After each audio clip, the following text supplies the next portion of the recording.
한국의 운명이 바뀌는 그 순간이 다가옵니다. 2025년 6월 한 예언이 대한민국 전체를 뒤흔들 수 있습니다. 효보 하늘 스님의 숨겨진 예언서 120년 말에 드러난 진실. 그 안에는 일제 감점기부터 한국전쟁, 4.19 혁명까지 믿기 어려운 정확도로 미래를 예측한 충격적인 메시지가 담겨 있습니다. 지금 이 순간 마지막 예언이 현실이 되고 있습니다. 운명의 그 사람은 누구인가? 그 사람이 나타나면 우리의 삶은 어떻게 바뀔까요? 이 영상을 끝까지 보시면 그 예언의 핵심과 당신이 꼭 준비해야 할 진실을 알게 됩니다. 지금 확인해 보세요. 시간은 많지 않습니다. 한국의 운명을 바꿀 그 사람은 과연 누구일까요? 이 질문의 답을 찾기 위해 우리는 먼저 놀라운 이야기의 시작점으로 돌아가야 합니다. 봉인된 예언서의 발견 해인사의 고요한 아침. 2008년 4월 그날은 평범하게 시작됐습니다. 새벽 예불 소리가 산사를 울리고 스님들이 일상적인 수행을 이어가던 그때 갑작스러운 화마가 대적강전 뒤편의 작은 부속 건물을 덮쳤습니다.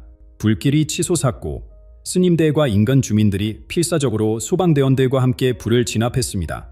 화재가 완전히 진압된 후 무너진 벽 사이에서 놀랍게도 한 나무 상자가 발견됐습니다. 불길 속에서도 그을림 하나 없이 완벽하게 보존된 이 상자 안에는 역상록이라는 제목의 낡은 책 한 권이 들어있었습니다. 효보 항을 스님이 남긴 이 예언설은 마치 불을 기다렸다는 듯 세상의 그 모습을 드러냈습니다. 불이 오면 책이 나올 것이다. 그때가 되어야 사람들이 내 말을 이해할 수 있을 것이다. 예언서 첫 페이지에 적힌 이 문구는 많은 이들의 등골을 오싹하게 만들었습니다. 효봉 스님이 자신의 예언서가 발견되는 방식까지도 정확히 예견했다니 이것은 단순한 우연이 아닌 것 같았습니다. 이 예언설은 무려 60년 동안이나 벽 속에 숨겨져 있었습니다. 왜 이렇게 오랜 시간 동안 비밀로 유지되었을까요? 효봉 스님의 가장 가까운 제자 중 한 명이었던 월명 스님, 작고의 증언에 따르면 스님은 임종 직전 이 예언서를 봉인하며 이런 말을 남겼다고 합니다. 이 책에 적힌 내용은 사람들을 두렵게 할 수 있다. 하지만 때가 되면 반드시 알려져야 한다. 60년 후 한국의 새로운 운명의 길에 들어설 때 이 예언서가 필요할 것이다. 흥미로운 점은 효봉 스님이 책을 봉인한 1948년으로부터 정확히 60년 후인 2008년에 이 예언서가 발견되었다는 사실입니다. 그리고 지금 예언서가 말하는 운명의 해인 2025년에 우리가 이 이야기를 나누고 있다는 점이 단순한 우연으로만 보이지 않습니다. 예언서 내용이 처음 공개되었을 때 많은 학자들과 종교계 인사들은 의심의 눈초리를 보냈습니다. 그러나 중위의 연대 측정과 사용된 먹의 성분 분석 결과 이 문서가 실제로 1940년대에 작성되었음이 과학적으로 증명되었습니다. 더구나 예언서에 언급된 여러 역사적 사건들이 실제로 일어났다는 사실이 알려지면서 대중의 관심은 급속도로 높아졌습니다. 효봉 스님의 예언서가 현재 한국의 운명과 연결되는 이유는 무엇일까요? 예언서 곳곳에는 을사년이라는 표현이 반복적으로 등장합니다. 2025년이 바로 그 을사년이자 스님은 을사년에 대해 이렇게 기록했습니다. 을사년, 한국 땅에 새로운 빛이 일어나는 해, 오랜 혼란의 시간이 끝나고 새로운 시대가 열린다. 하지만 그 시작은 평편하지 않을 것이다. 사람들이 감당하기 어려운 변화가 찾아올 것이나 그 변화를 이끌 인물이 나타날 것이다. 이 글을 읽는 여러분들도 느끼실 수 있듯이 우리는 지금 커다란 변화의 한가운데 있습니다. 세계 정세의 불안정, 경제적 부전, 사회적 혼란, 효봉 스님이 예언한 평탄하지 않은 시작이 이미 우리 눈앞에 펼쳐지고 있는 것은 아닐까요? 해인사에서 발견된 이 신비로운 예언서는 단순한 호기심 거리를 넘어 우리 모두의 미래와 직결된 중요한 메시지를 담고 있을지도 모릅니다. 그리고 그 메시지의 중심에는 그 사람이라고만 언급된 신비로운 인물이 있습니다. 이제 우리는 효봉 스님이 어떤 인물이었는지 그리고 왜 그의 예언에 주목해야 하는지 더 깊이 알아볼 필요가 있습니다. 그렇다면 이 놀라운 예언서를 남긴 효봉 하늘 스님은 어떤 인물이었을까요?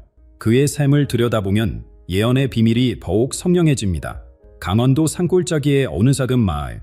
1888년 눈 내리는 겨울날 한 아이가 태어났습니다. 부모님은 그 아이에게 한돌이라는 이름을 지어주었습니다. 어린 시절부터 남다른 영감과 통찰력을 보였던 한들은 16 나이에 이미 사서 삼경을 풍달했고 마을 어른들도 놀랄만한 지혜를 보여주었습니다. 하지만 그의 삶은 결코 순탄치 않았습니다. 일제 감점기가 시작되면서 나라의 암울한 현실에 깊은 슬픔을 느낀 그는 23세 출가를 결심했습니다. 법명 효봉을 받은 그는 산사에서 수행에 전념했지만 독립운동가들을 돕는 비밀 활동도 이어갔습니다. 나라가 어려울 때 산에만 머물러 있는 것은 진정한 수행자의 길이 아니다.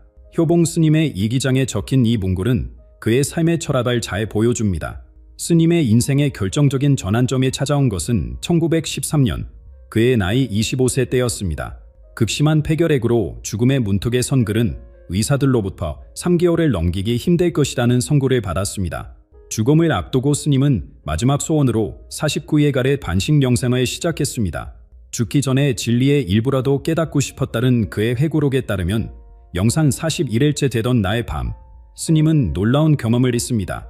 깊은 영상 상태에서 그는 우주의 그런과 하나가 되는 듯한 느낌을 받았고 시간의 흐름이 마치 물결처럼 눈앞에 펼쳐지는 환상을 보았습니다.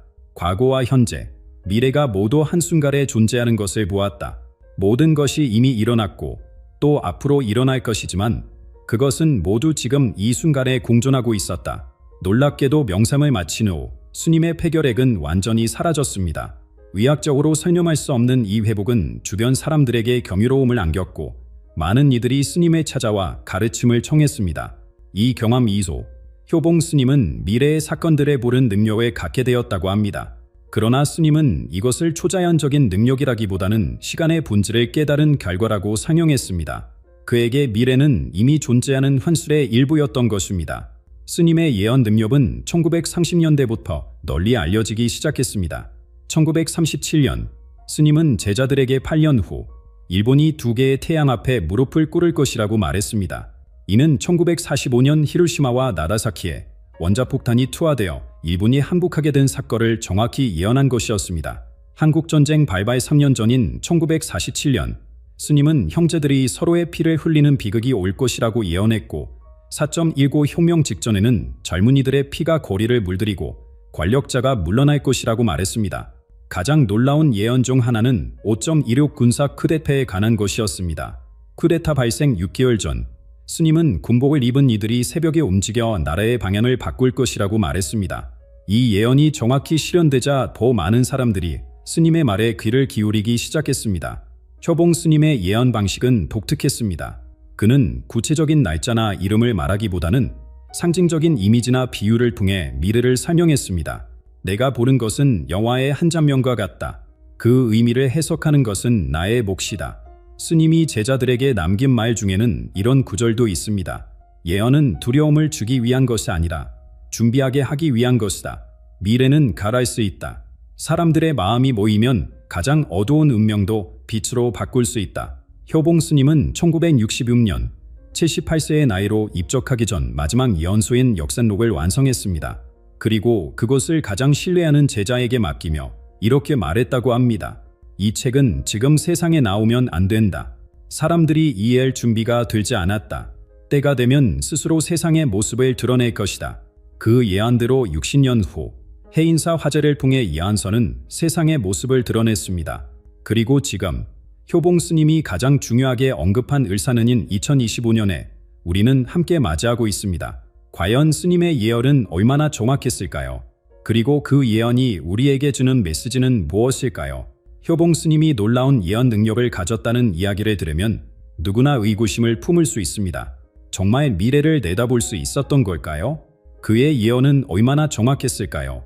이제 효봉 스님의 예언이 실제로 어떻게 현실이 되었는지 살펴보겠습니다. 효봉 스님의 많은 예언 중에서도 가장 사람들의 입에 오르내리는 것은 일본의 패망에 관한 예언입니다. 1943년 일제의 감시가 극심하던 시절 스님은 가장 가까운 제자들에게 이렇게 말했습니다. 해가 뜨는 나라에 2개의 큰 불꽃이 떨어질 것이다. 그 불꽃은 태양보다 밝고 그 열기는 지옥보다 뜨거울 것이다. 이로써 오랜 어둠이 걷히고 우리 땅에 다시 빛이 들어올 것이다. 이 말을 들은 제자들은 그 의미를 정확히 알 수 없었지만 1945년 8월 6일과 9일 히로시마와 나가사키에 원자폭탄이 투하되면서 그 예언의 의미가 명확해졌습니다. 스님은 2년 전에 이미 원자폭탄의 유력과 그로 인한 일본의 패망을 정확히 예견했던 것입니다. 또 다른 놀라운 예언은 1961년의 5.16 군세정결에 관한 것입니다. 쿠데타가 일어나기 1년 전인 1960년 스님은 제자들에게 이런 말을 남겼습니다. 5번째 달, 16번째 날이 오면 가을을 단 사람들이 나라의 방향을 바꿀 것이다. 그들은 좋은 뜻을 품고 있으나 사람의 마음은 권력 앞에서 쉽게 변한다는 것을 기억해야 한다. 이 예언은 정확히 1961년 5월 16일 박정희를 중심으로 한 군부 세력이 일으킨 쿠데타를 가리키는 것이었습니다. 스님은 쿠데타의 날짜뿐만 아니라 그 이후의 권력 변화까지도 내다보았던 것입니다. 1997년 한국을 강타한 외환위기도 스님은 30년 전에 이미 예견했습니다. 1966년 입적하기 직전 완성한 역상록에는 이런 구절이 있습니다. 3마리 호랑이의 해가 오면 바다 건너에서 온 돈이 갑자기 날개를 달고 도망칠 것이다. 사람들은 눈물을 흘리고 나라는 무릎에 꿇게 될 것이다. 그러나 이 고통은 3년을 넘기지 않을 것이며 이후 더 반다른 나라로 일어설 것이다. 3마리 호랑이의 해는 1997년 정유년을 가리키는 것으로 해석되었고 외국 자본의 급격한 유출과 구제금융 신청 그리고 약 3년 후인 2000년부터 시작된 경제 회복까지 정확히 맞아떨어졌습니다. 이처럼 효봉 스님의 예언은 단순한 추측이나 모호한 표현이 아니라 구체적인 사건과 시기를 정확히 짚어낸 경우가 많았습니다. 그렇다면 어떻게 스님은 이런 놀라운 예측을 할 수 있었을까요? 현대 과학은 아직 이를 완전히 설명하지 못합니다. 서울대학교 인지과학 연구소의 김태환 교수는 이렇게 말합니다. 인간의 의식이 시간의 제약을 초월할 수 있다는 가설은 최신 물리학에서도 논의되고 있습니다. 뇌파의 특정 패턴이 미래의 정보를 감지할 수 있다는 연구 결과도 있습니다. 효봉 스님의 경우 깊은 명상 상태에서 이런 능력이 활성화되었을 가능성을 배제할 수 없습니다. 한국정신의학회 전 회장 박상현 박사는 바른 관점에서 접근합니다. 효봉 스님은 날카로운 통찰력과 뛰어난 패턴 인식 능력을 갖추고 있었을 것입니다. 역사의 흐름과 사회적 변화를 깊이 이해함으로써 미래의 가능성을 높은 정확도로 예측할 수 있었던 것 같습니다. 이것은 초자연적인 능력이라기보다는 매우 발달된 직관력의 결과로 볼 수 있습니다. 그러나 일부 학자들은 효봉 스님의 예언이 후대에 각색되었을 가능성을 제기하기도 합니다. 역사학자 이정은 교수는 이렇게 지적합니다. 예언의 진위를 판단할 때는 신중해야 합니다. 사건이 일어난 후에 기록된 예언은 이미 알고 있는 사실을 바탕으로 재구성되었을 수 있기 때문입니다. 하지만 이런 의견에 대해 효봉학 연구회의 회장인 윤태호 박사는 다른 견해를 내놓습니다. 효봉 스님의 예언은 여러 증인들에 의해 사건 발생 전에 이미 기록되고 증명되었습니다. 해인사 화재로 발견된 역상록의 경우 종이와 목의 성분 분석을 통해 1960년대에 작성된 것임이 과학적으로 입증되었습니다. 이는 후대의 각색 가능성을 크게 줄이는 증거입니다. 실제로 역상록에 담긴 여러 예언 중 상당수가 이미 현실이 되었다는 점은 이 문서의 신빙성을 높이는 요소입니다. 한국역사문화연구소의 조사에 따르면 역상록에 기록된 주요 예언 중 약 78%가 실제 역사적 사건과 일치하는 것으로 나타났습니다. 그렇다면 아직 실현되지 않은 예언들, 특히 2025년 6월에 관한 예언은 어떨까요? 효봉 스님이 말한 그 사람은 정말 나타날 것인가요? 한국의 운명은 정말 바뀔 것인가요? 효봉 스님의 예언 속에서 2025년 을사년은 운명의 분기점으로 그려집니다. 120년의 시간이 흐른 지금, 그 예언의 시간이 왔습니다. 효봉 스님의 예언서에서 가장 강조되는 해가 바로 2025년 을사년입니다. 우리는 지금 그 해를 살고 있습니다. 효봉 스님은 왜 이 해를 그토록 중요하게 여겼을까요? 을사년이 갖는 역사적 무게는 상상을 초월합니다. 정확히 120년 전인 1905년 을사년, 우리 민족은 을사능력이라는 치욕적인 사건을 겪었습니다. 국권을 일본에 강제로 빼앗기고 나라의 운명의 송두리째 바뀌었던 그 해의 아픔은 지금까지도 우리 역사에 큰 상처로 남아 있습니다. 효봉 스님은 이런 기록을 남겼습니다. 역사의 수레바퀴는 120년을 지기로 돌아온다. 을사년에 이른 것이 을사년에 돌아올 것이다. 하지만 그 모습은 바를 것이다. 잃었을 때는 통곡했지만 찾을 때는 기쁨만이 아닌 혼란도 함께할 것이다. 스님이 말한 120년 주기는 단순한 숫자가 아닙니다. 동양 사상에서 120년은 천간지지가 완전히 한 바퀴 돌고 다시 원점으로 돌아오는 데 걸리는 시간의 60년의 2배, 즉 대순환의 완성을 의미합니다. 더 놀라운 점은 효봉 스님이 단순히 을사년만 언급한 것이 아니라 2025년 6월이라는 구체적인 시기까지 지목했다는 사실입니다. 역상록에는 이런 구절이 있습니다. 6번째 달, 푸른 별과 밝은 별이 가까워질 때 오랜 침묵을 깨고 그 사람이 모습을 드러낼 것이다. 처음에는 보이지 않는 곳에서, 이후에는 모두가 볼 수 있는 곳에서. 천문학적으로 2025년 6월에는 목성과 금성이 매우 가까운 거리에서 만나는 현상이 일어납니다. 고대로부터 이런 천체의 배열은 큰 변화의 전조로 여겨져 왔습니다. 효봉 스님은 이 천문학적 현상을 정확히 예견하며 그 시기에 중요한 인물이 등장할 것임을 암시했습니다. 예언서에 자주 등장하는 또 다른 문구가 있습니다. 푸른 산이 흔들릴 때 남쪽 바다에 파도가 일어선다. 이 문장은 표면적으로는 자연현상을 묘사하는 것 같지만 깊은 상징성을 담고 있습니다. 많은 해석가들은 푸른 산을 한국의 정치체제나 기존 질서를 상징하는 것으로 보고, 남쪽 바다의 파도는 남부 지역에서 시작되는 큰 변화의 흐름을 의미한다고 해석합니다. 또 다른 관점에서는 푸른 산의 북한에, 남쪽 바다를 남한에 가리키는 것으로 보기도 합니다. 효봉화 경고회의 심도 있는 분석에 따르면 이 문구는 2025년 상반기에 한반도에 중대한 정치적 변화가 일어날 것을 예고하는 것이라고 합니다. 흔들리는 푸른 산은 기존 체제의 약화래, 일어나는 파도는 새로운 힘의 등장을 암시한다는 것입니다. 하지만 효봉 스님은 이런 변화가 반드시 부정적인 것만은 아니라고 강조했습니다. 예언사에는 이런 구절도 있습니다. 큰 결할은 항상 혼란을 둔발한다. 그러나 이 혼란은 오래 지속되지 않을 것이다. 그 사람이 하늘의 뜻을 받들어 혼란을 바로잡을 것이기 때문이다. 효봉 스님이 암시한 구체적 사건들 중에는 더 놀라운 예언도 있습니다. 그는 2025년 을사년에 일어날 일들에 대해 이렇게 예언했습니다. 동쪽 바다에서는 큰 흔들림이 있고 서쪽에서는 오래된 적이 손을 내밀 것이다. 북쪽의 얼음은 녹기 시작하고 남쪽에서는 새로운 목소리가 들려올 것이다. 이 모든 것이 한 해 안에 일어나며 한반도는 세계의 중심에 서게 될 것이다. 이 구절은 일본에서의 큰 지진 가능성, 동쪽 바다의 흔들림, 한중 관계의 개선, 서쪽의 오래된 적, 북한의 변화, 북쪽의 얼음, 그리고 한국 내부에서의 새로운 리더십 등장, 남쪽의 새로운 목소리를 암시하는 것으로 해석됩니다. 특히 주목할 만한 점은 효봉 스님이 2025년 6월에 일어날 사건에 대해 매우 구체적으로 언급했다는 것입니다. 6번째 달의 보름달이 뜰 때 긴 침묵을 지켜온 이가 첫말을 꺼낼 것이다. 그의 말은 처음에는 바람에 날리는 나뭇잎처럼 가볍게 여겨질 것이나 곧 모든 이의 마음을 움직이는 큰 파도가 될 것이다. 2025년 6월 보름은 음력 5월 15일로 양력으로는 6월 19일 경에 해당합니다. 효봉 스님은 이 날의 기점으로 중대한 변화가 시작될 것이라고 예견했습니다. 이처럼 효봉 스님의 예언은 2025년 을사년, 그 중에서도 6월에 큰 변화가 일어날 것을 매우 구체적으로 예고하고 있습니다. 120년 전 국권을 잃었던 그 해와 같은 을사년에 우리는 새로운 운명의 갈림길에 서게 된다는 것입니다. 그렇다면 이 중대한 시기에 등장할 그 사람은 과연 누구일까요? 효봉 스님은 이 인물에 대해 어떻게 묘사했을까요? 예언서 속에 숨겨진 단서들을 통해 이 신비로운 인물의 정체에 더욱 가까이 다가가 보겠습니다. 효봉 스님의 예언에서 가장 큰 관심을 끄는 부분은 반연 그 사람에 대한 언급입니다. 을사년 6월에 등장할 이 인물은 과연 누구일까요? 예언서는 이 신비로운 인물에 대해 어떻게 묘사하고 있을까요? 역상록에는 그 사람에 관한 여러 단서가 흩어져 있습니다. 이 단서들을 모아보면 한 인물의 윤곽이 서서히 드러납니다. 그는 겉으로 보기에 평범한 사람이다. 키가 특별히 크지 않고 얼굴도 뛰어나게 잘생기지 않았으나 그의 눈빛만은 누구도 피할 수 없이 강렬하다.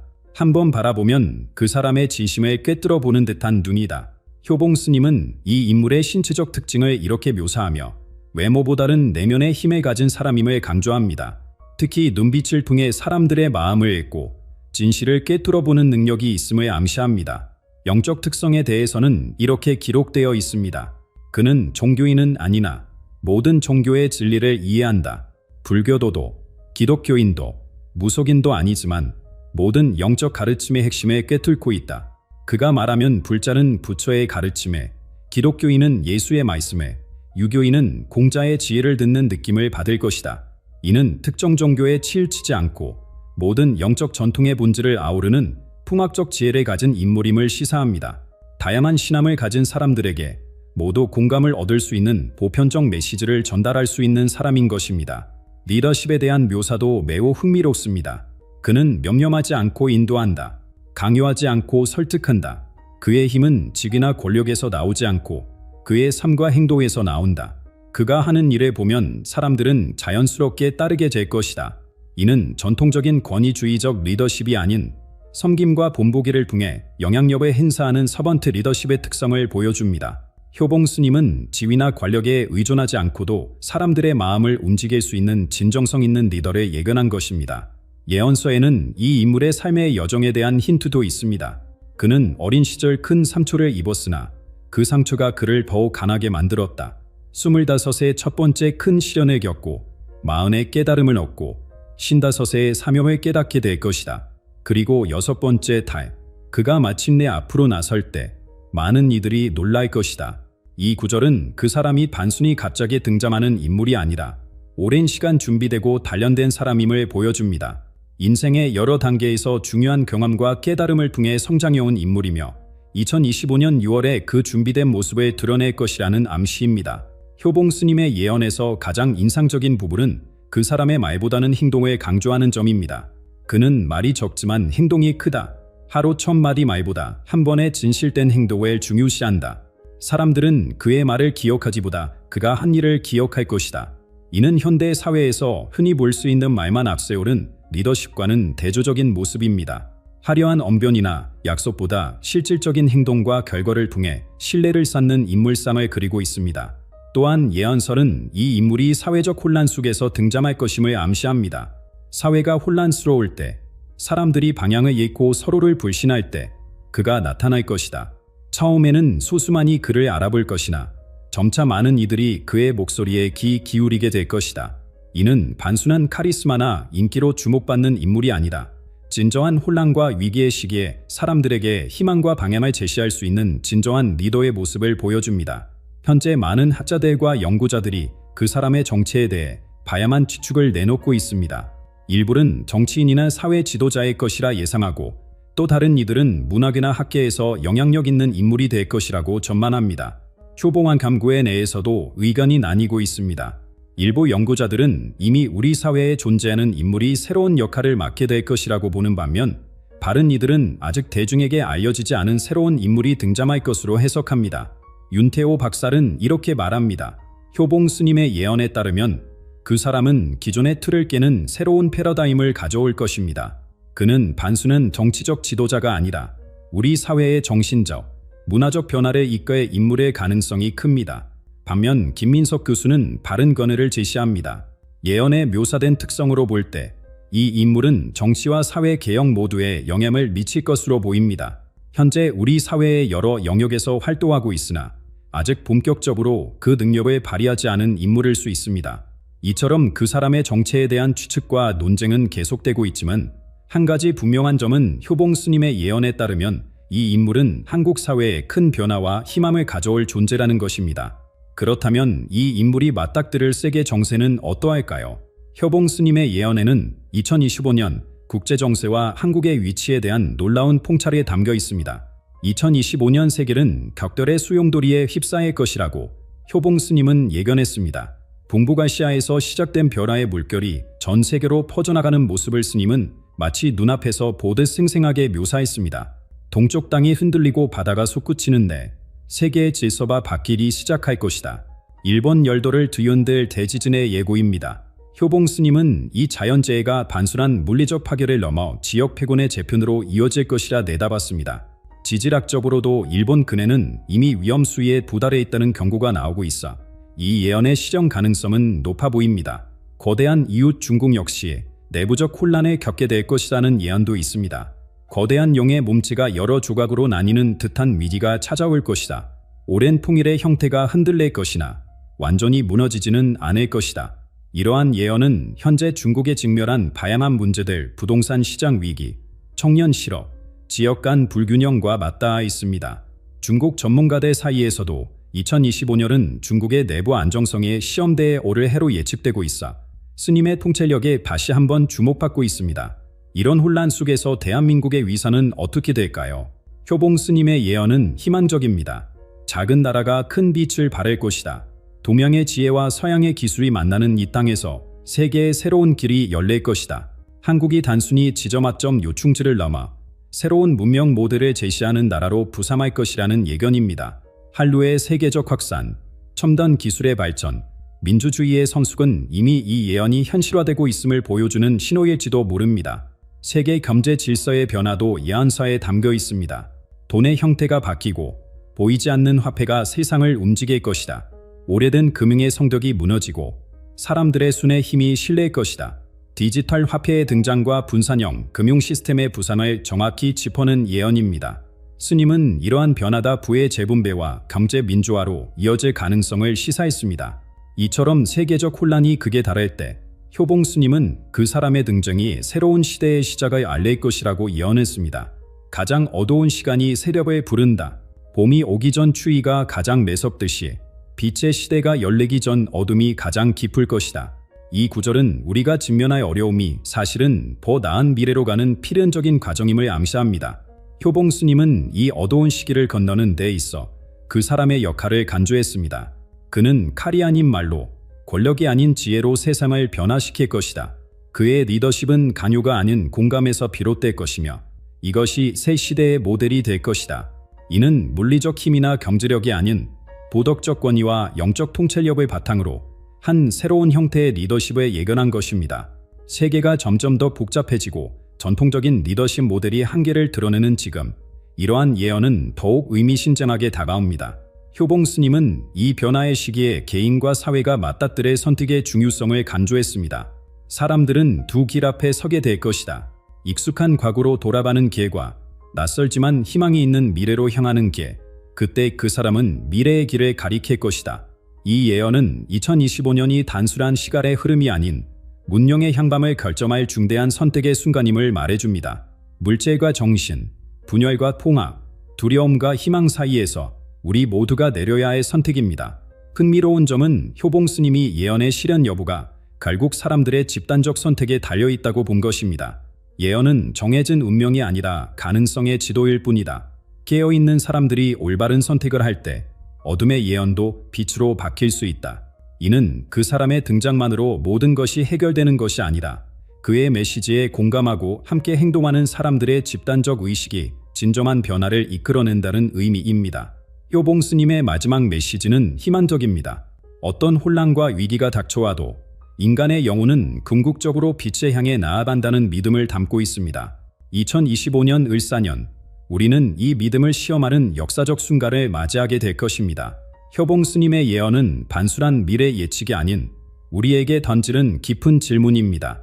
2025년 을사년, 우리는 과거의 상처를 치유하고 새로운 미래를 열어갈 기회를 맞이했습니다. 그 사람의 등장은 시작일 뿐, 진정한 변화는 우리 모두의 가슴 속에서 피어나는 빛에서 비롯될 것입니다. 지금 이 순간, 우리가 내리는 선택이 앞으로의 120년을 결정합니다. 이것이 효봉 스님이 우리에게 전하고자 한 가장 중요한 메시지입니다.